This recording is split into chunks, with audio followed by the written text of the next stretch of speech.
La tristeza y el regocijo del cristiano. Este sermón fue predicado la mañana del domingo 7 de noviembre de 1858 por el reverendo Charles Haddon Spurgeon en The Music Hall, Royal Surrey Gardens, en lo cual vosotros os alegráis, aunque ahora por un poco de tiempo, si es necesario, tengáis que ser afligidos en diversas pruebas. Primera de Pedro, capítulo 1 y versículo 6. Este verso a un hombre mundano le parece asombrosamente una contradicción.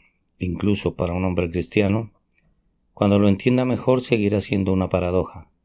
Os alegráis mucho y sin embargo estáis afligidos. ¿Es eso posible? ¿Puede haber en el mismo corazón un gran regocijo y sin embargo una tristeza temporal? Con toda seguridad, esta paradoja ha sido conocida y sentida por muchos de los hijos del Señor y está lejos de ser la mayor paradoja de la vida cristiana. Los hombres que viven dentro de sí mismos y notan sus propios sentimientos como cristianos, a menudo se paran y se maravillan de sí mismos. De todos los acertijos, el mayor acertijo es un hombre cristiano. En cuanto a su linaje, ¿qué enigma es? Es hijo del primer Adán,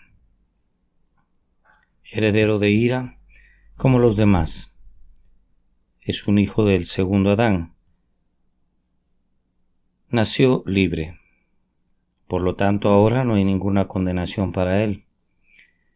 Es un enigma en su propia existencia como moribundos y aquí vivimos como castigados y no muertos. Es un enigma en cuanto a las partes componentes de su propia estructura espiritual. Encuentra lo que lo asemeja al diablo, la depravación, la corrupción, que lo ata aún a la tierra y lo hace gritar miserable de mí. Y sin embargo descubre que tiene dentro de sí mismo algo que lo exalta no solo al rango de un ángel, sino aún más alto, algo que lo eleva y lo hace sentarse juntamente con Cristo Jesús en los lugares celestiales. Descubre que tiene dentro de sí algo que debe madurar para el cielo y sin embargo algo a su alrededor que inevitablemente maduraría para el infierno, si la gracia no lo prohibiera. Qué maravilla entonces, amados, si el hombre cristiano es una paradoja, que su condición también sea una paradoja.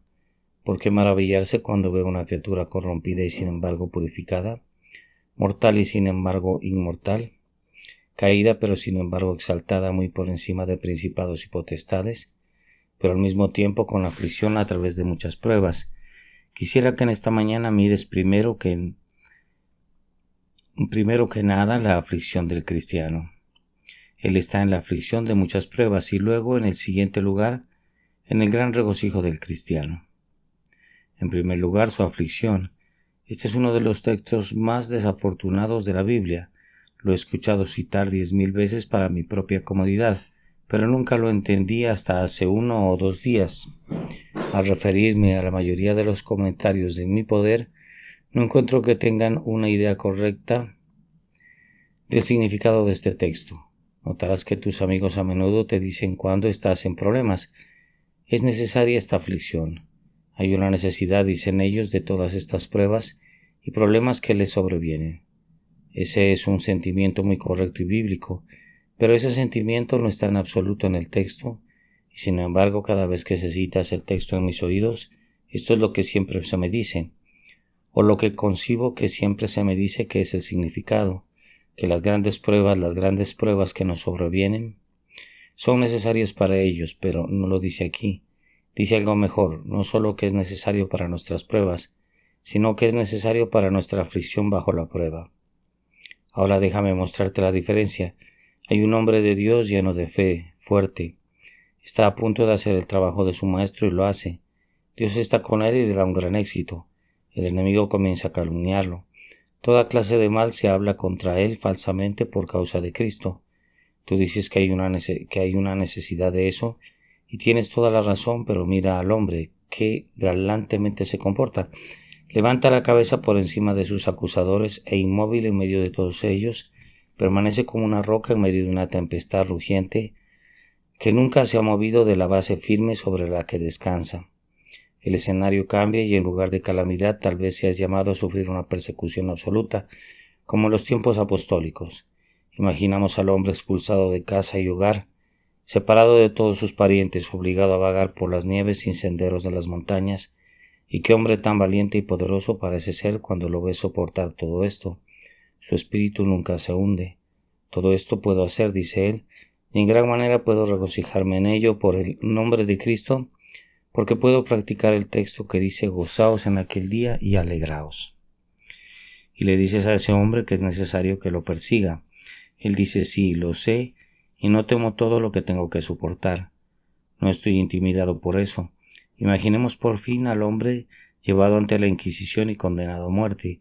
Todavía lo consuelas con el hecho de que es necesario que muera, que la sangre de los mártires debe ser la semilla de la Iglesia, que el mundo nunca puede ser vencido por el Evangelio de Cristo, excepto a través de los sufrimientos y la muerte de sus seguidores, que Cristo se rebajó a vencer y la Iglesia debe hacer lo mismo, que a través de la muerte y la sangre debe ser el camino a la victoria de la Iglesia, y qué noble espectáculo es ver a ese hombre yendo a la hoguera y besándola, mirando sus cadenas de hierro con tanta estima como si fueran cadenas de oro.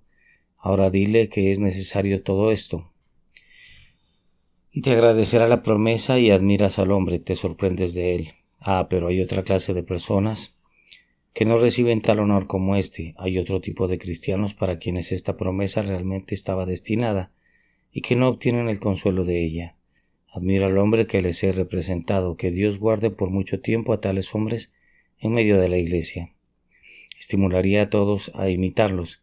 Busca una gran fe y un gran amor a su maestro para que pueda perseverar siendo firme, inconmovible, creciendo siempre en la obra del Señor. Pero recuerda que este texto no contiene consuelo para tales personas, hay otros textos para ellas. Este texto ha sido pervertido para un uso como ese. Esto está destinado a otro grado más débil de cristianos que a menudo son pasados por alto y a veces despreciados. Estuve acostado en mi lecho durante esta última semana y mi ánimo estaba tan hundido que podía llorar por horas como un niño, y sin embargo no sabía por qué lloraba. Una cosa muy leve me conmoverá hasta las lágrimas en este momento. Un buen amigo me contaba de una pobre alma anciana que vivía cerca y sufría un dolor muy grande, y sin embargo estaba llena de alegría y regocijo. Estaba tan angustiado por escuchar esa historia y me sentí tan avergonzado de mí mismo que no sabía qué hacer. Me pregunto por qué debería estar en un estado como este, mientras que esta pobre mujer que tenía un cáncer terrible y estaba en la agonía más espantosa, podía sin embargo gozarse con gozo inefable y lleno de gloria. Y en un momento este texto brilló en mi mente con su verdadero significado. Estoy seguro de que es su verdadero significado.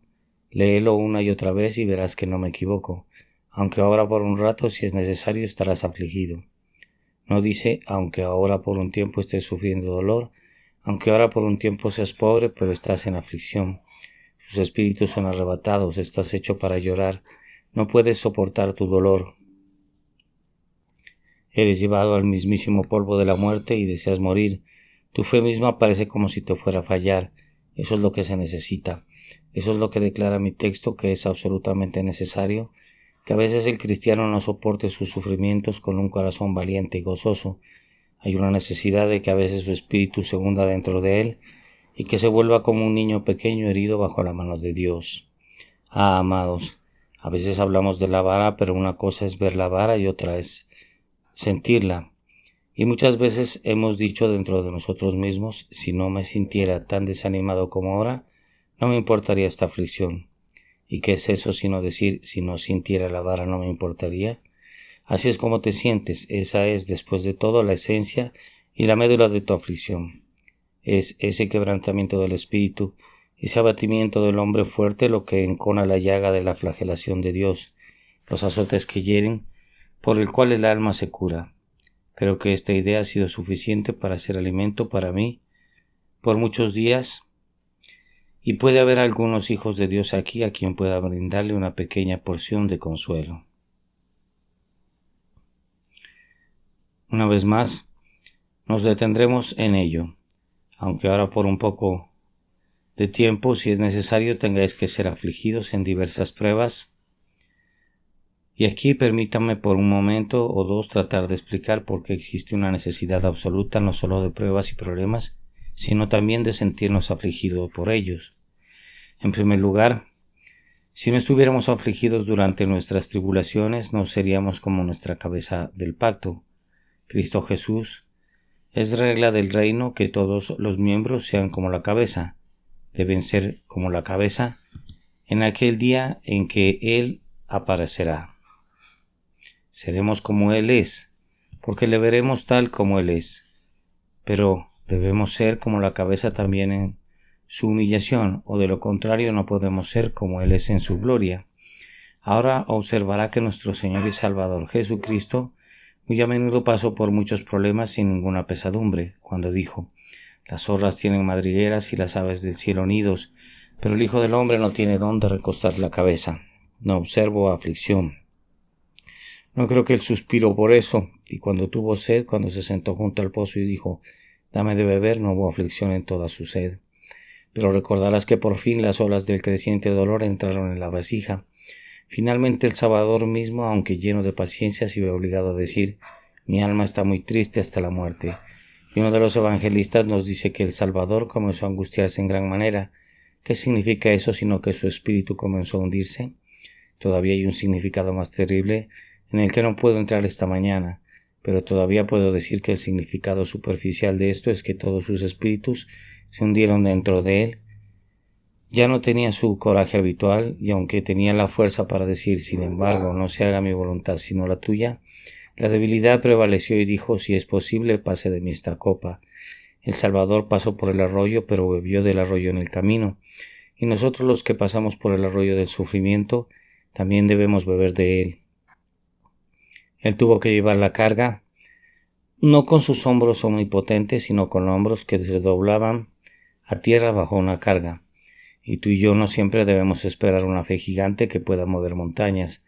A veces incluso para nosotros el saltamontes debe ser una carga para que podamos ser en todas las cosas como nuestra cabeza. Una vez más, si el cristiano no sufriera a veces aflicción, comenzaría a volverse demasiado orgulloso y pensaría demasiado en sí mismo.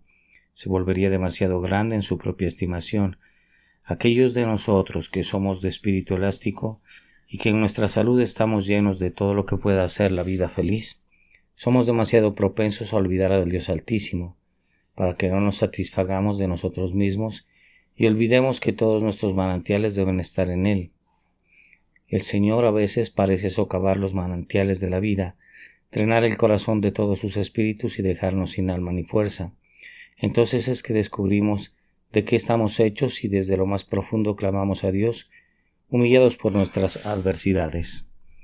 Otra razón para que esta disciplina es: creo que en la aflicción a menudo aprendemos lecciones que nunca podríamos obtener en otros lugares.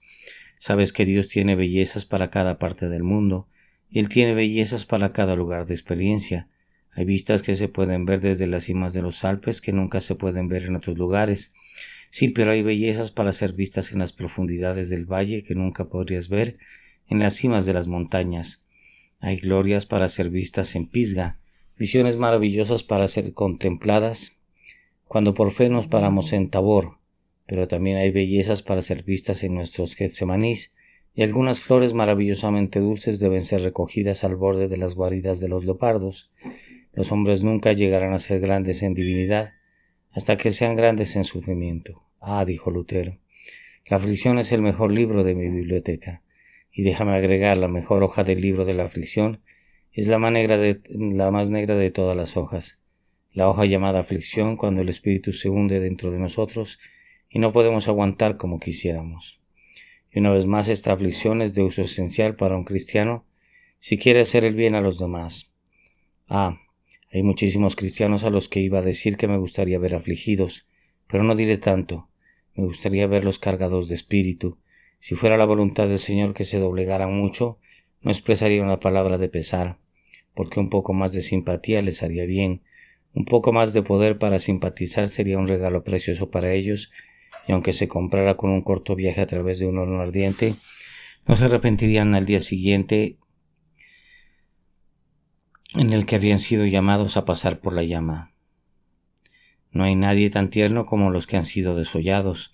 Los que han estado en el cuarto de la aflicción saben cómo consolar a los que están allí. No crean que ningún hombre llegará a ser médico a menos que camine por los hospitales. Y estoy seguro de que nadie se convertirá en un divino o en un consolador a menos que se acueste en el hospital y camine por él y tenga que sufrir él mismo. Dios no puede hacer ministros, y hablo con reverencia de su santo nombre. Él no puede hacer a Bernabé excepto en el fuego. Es allí y solo allí que Él puede hacer sus hijos de consolación. Él puede hacer sus hijos del trueno en cualquier parte, pero sus hijos de consolación Él debe hacerlos en el fuego. ¿Quién hablará a aquellos cuyos corazones están quebrantados? ¿Quiénes vendarán sus heridas sino también aquellos cuyo corazón ha sido quebrantado y cuyas heridas han corrido por mucho tiempo con la llaga del dolor? Si es necesario, entonces serás afligido por muchas pruebas. Creo que he dicho lo suficiente sobre esta aflicción, excepto que debo agregar que es solo por una temporada. Un poco de tiempo, unas horas, unos días, unos meses, a lo sumo, y todo habrá pasado, y luego viene el eterno peso de gloria en el cual os regocijáis grandemente. Y ahora la segunda parte del texto. Aquí tenemos algo mucho más gozoso y reconfortante que el primero, en lo cual vosotros os alegráis. ¿Y puede un cristiano regocijarse grandemente mientras está apesadumbrado? Sí, lo más seguro es que puede. Los marineros nos dicen que hay algunas partes del mar donde hay una fuerte corriente en la superficie que va en un sentido, pero que en las profundidades hay una fuerte corriente que va en el otro sentido. Dos mares no se encuentran ni se interfieren entre sí, pero una corriente de agua en la superficie corre en una dirección y otra debajo en dirección opuesta. Ahora el cristiano no es así. El cristiano es así. En la superficie hay una corriente de aflicción rodando en ondas oscuras, pero en las profundidades hay una fuerte corriente subterránea de gran regocijo que siempre fluye allí. ¿Me preguntas cuál es la causa de este gran regocijo? El apóstol nos dice, en lo cual vosotros os alegráis. ¿Qué quiere decir? Debes referirte a sus propios escritos, y entonces verás, él está escribiendo a los extranjeros esparcidos por todo el Ponto. Y así sucesivamente. Lo primero que les dice es que son elegidos según la presencia de Dios, en lo cual nos gloriamos grandemente.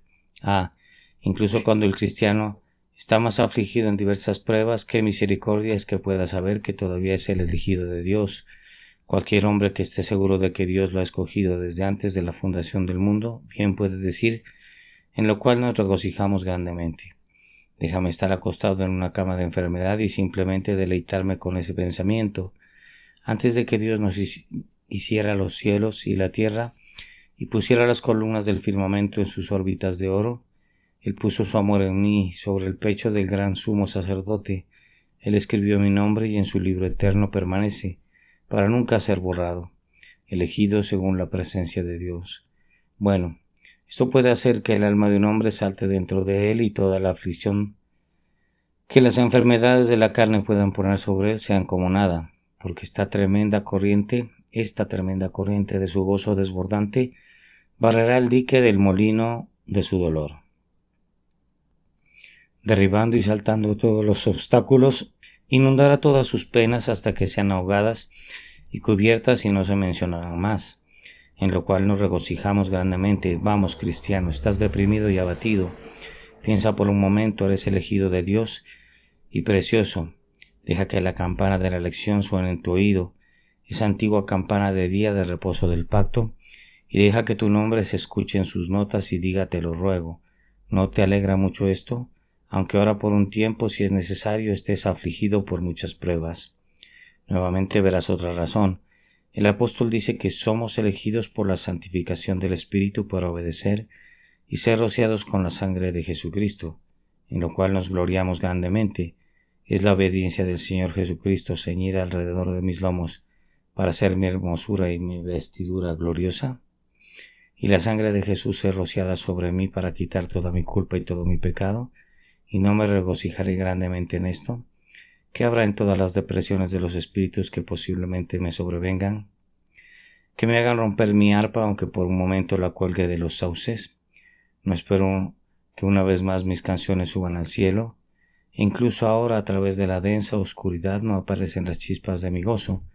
Cuando recuerdo que todavía tengo sobre mí la sangre de Jesús y todavía me rodea la gloriosa justicia del Mesías.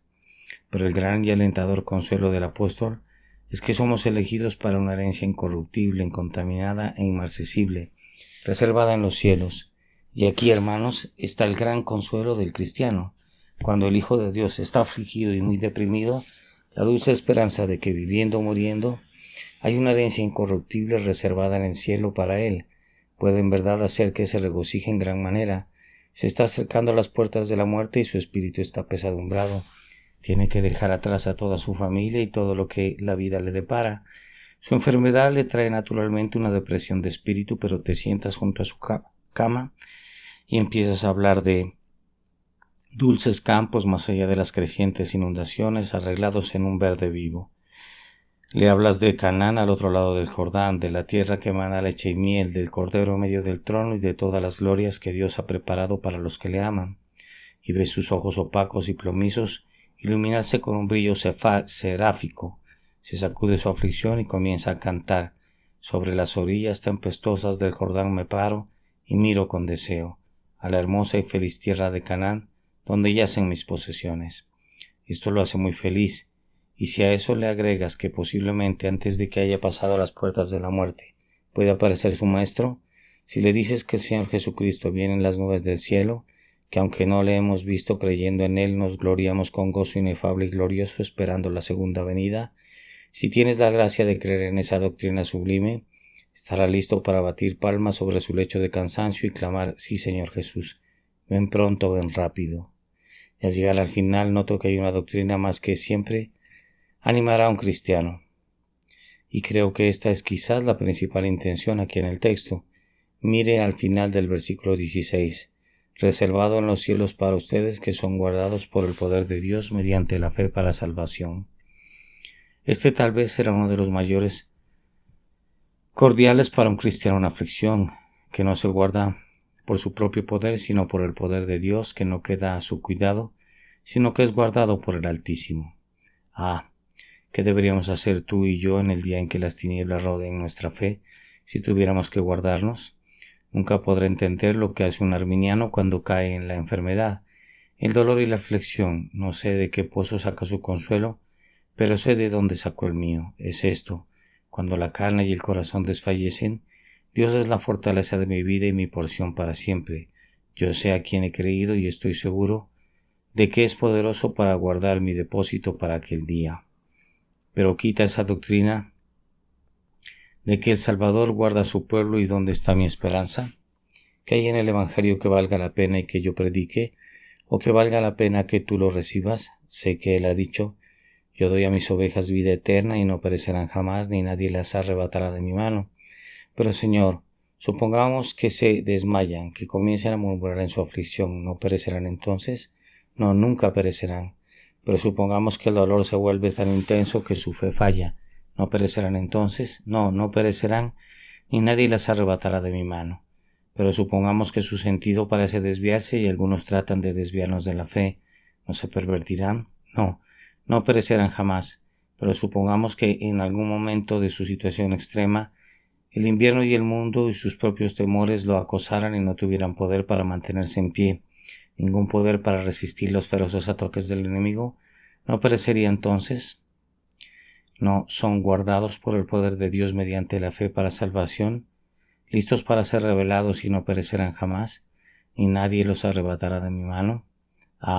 Esta es la doctrina, la alentadora seguridad, en la cual nos regocijamos mucho, aunque ahora por un tiempo, si es necesario, estemos angustiados por muchas pruebas.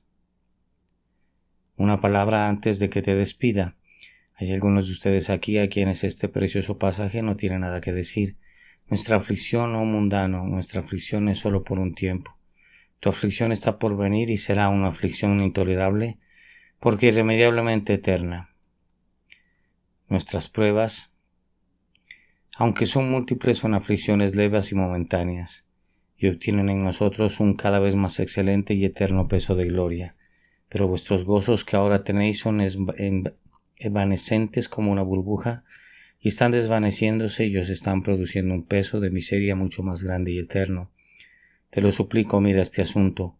Busquen y vean si todo está bien con sus espíritus, si les conviene aventurarse en un estado eterno tal como están, y que Dios les dé gracias para que puedan sentir su necesidad de un Salvador, para que puedan buscar a Cristo, aferrarse a Él, y así puedan llegar a un estado de gracia en el que se regocijarán grandemente, aunque sea por un tiempo si es necesario. Deberás estar afligido por múltiples pruebas. Amén. La tristeza y el regocijo del cristiano. Este sermón fue predicado más exactamente la mañana del domingo 7 de noviembre de 1858 por Charles Haddon Spurgeon en The Music Hall, Royal Surrey Gardens, en lo cual vosotros os alegráis, aunque ahora por un poco de tiempo, si es necesario tengáis que ser afligidos en diversas pruebas. Primera de Pedro, capítulo 1 y versículo 6.